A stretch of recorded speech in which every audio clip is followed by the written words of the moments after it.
روٹھا ہوا شخص منٹوں میں مان جائے گا، نہ کچھ کھلانے کی ضرورت ہے نہ کچھ پلانے کی ضرورت ہے، صرف تصور میں دم کر دیں، ناراض شخص 5 منٹ میں راضی ہو جائے گا۔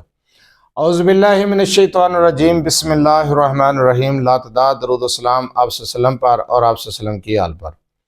آج کا عمل، آج کا وظیفہ ناراض انسان کو منانے کے لیے ہے، روٹھے ہوئے کو منانے کے لیے ہے۔ اگر کوئی شخص آپ سے روٹھ گیا ہے، ناراض ہو گیا ہے، غلط فہمی پیدا ہو گئی ہے، تو اس کو راضی کرنے کے لیے 5 منٹ کا یہ عمل کریں، وہ شخص 5 منٹ میں راضی ہو جائے گا، صرف 5 منٹ میں۔ 100% گارنٹی والا عمل بتانے جا رہا ہوں۔ آپ نے نہ تصویر پر دم کرنا ہے، نہ اسے کچھ کھلانا ہے، نہ کچھ پلانا ہے، صرف تصور میں دم کرنا ہے۔ تصور میں اس پر پھونک دیں پڑھ کر، ناراضگی ختم، غلط فہمیاں دور، نفرت ختم، محبت پیدا ہو جائے گی۔ اگر کوئی شخص روٹھ کر جا چکا ہے، اسے واپس لانا چاہتے ہیں، تو اسی عمل کو کتنے دن کرنا ہے، کیا تعداد ہے، کیا طریقہ ہے، کون سے کلمات پڑھنے ہیں، اس چیز کو غور سے سنیں سمجھیں اور اس کے بعد یہ عمل کریں۔ ناراض شخص کو، روٹھے ہوئے شخص کو منانا چاہتے ہیں، غلط فہمی کو دور کرنا چاہتے ہیں، نفرت کو ختم کر کے محبت پیدا کرنا چاہتے ہیں، تو آپ نے سورہ اخلاص کو 121 مرتبہ پڑھنا ہے، تنہائی میں بیٹھ کر۔ دن کے وقت پڑھیں یا رات کے وقت، اس چیز کی پابندی نہیں ہے، لیکن جس ٹائم پڑھیں، تنہائی میں بیٹھ کر 121 مرتبہ پڑھیں۔ اول آخر 21 مرتبہ درود پاک پڑھنا ہے، درود ابراہیمی، نماز والا درود، بڑا درود۔ 121 مرتبہ سورہ اخلاص کو پڑھ کر اس شخص پر تصور رکھ کے آپ نے دم کر دینا ہے۔ یقین کریں وہ شخص روٹھا ہوا، اس عمل کو آپ کر کے آزما کر دیکھیں۔ روٹھا ہوا شخص جو آپ سے بات نہیں کر رہا تھا، صلح نہیں کرنا چاہتا تھا، نفرت پیدا ہو گئی تھی، غلط فہمیاں پیدا ہو گئی، دوریاں پیدا ہو گئی تھی، وہ شخص آپ سے راضی ہو جائے گا، صلح ہو جائے گی۔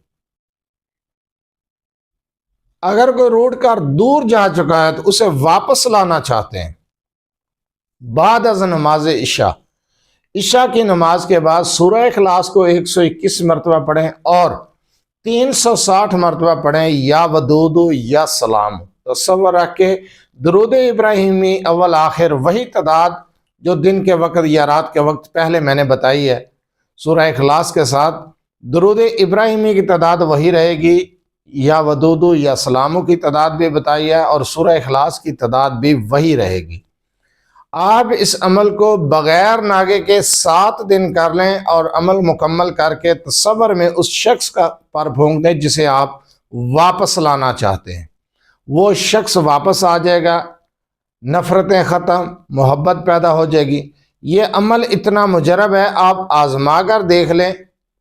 سالوں سے کوئی روٹھا ہوا ہے، وہ بھی آپ سے مان جائے گا، آپ کے ساتھ صلح کر لے گا، ناراضگی ختم ہو جائے گی، محبت پیدا ہو جائے گی۔ محبت کو پیدا کرنے کے لیے، نفرت کو ختم کرنے کے لیے بہت مجرب وظیفہ میں نے بتایا۔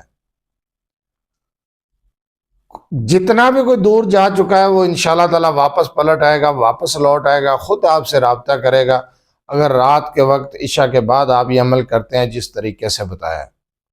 اگر ویسے کسی سے ناراضگی یا صلح کرنی ہے تو دن کے وقت یا پھر رات کے وقت جو عمل جس طریقے سے بتایا، تنہائی میں بیٹھ کر سورہ اخلاص کا وہ عمل کر لیں، انشاءاللہ تعالی ناراضگیاں ختم ہو جائیں گی، محبت پیدا ہو جائے گی۔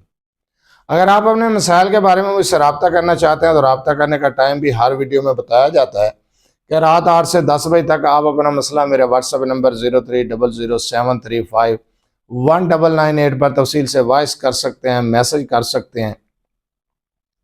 بار بار کال میسج کرنے سے گریز کیا کریں، مصروفیات کی وجہ سے کال اٹینڈ نہیں کی جاتی یا میسج کا جواب نہیں دیا جاتا تو اعتراض کیا جاتا ہے، اس لیے رابطہ کرنے کا ٹائم ہر ویڈیو میں بتایا جاتا ہے۔ جو عمل، جو وظیفہ میں نے ابھی بتایا ہے، ناراض شخص کو راضی کرنے کے لیے، منانے کے لیے، روٹھے ہوئے کو منانے کے لیے، سورہ اخلاص کا جو عمل بتایا ہے، اس عمل کی اجازت عام ہے، اجازت لینے کی ضرورت نہیں ہے۔ آپ کسی کے لیے بھی جائز کام کے لیے، جائز مقصد کے لیے اس عمل کو کر سکتے ہیں، اس کی اجازت کی ضرورت نہیں ہے۔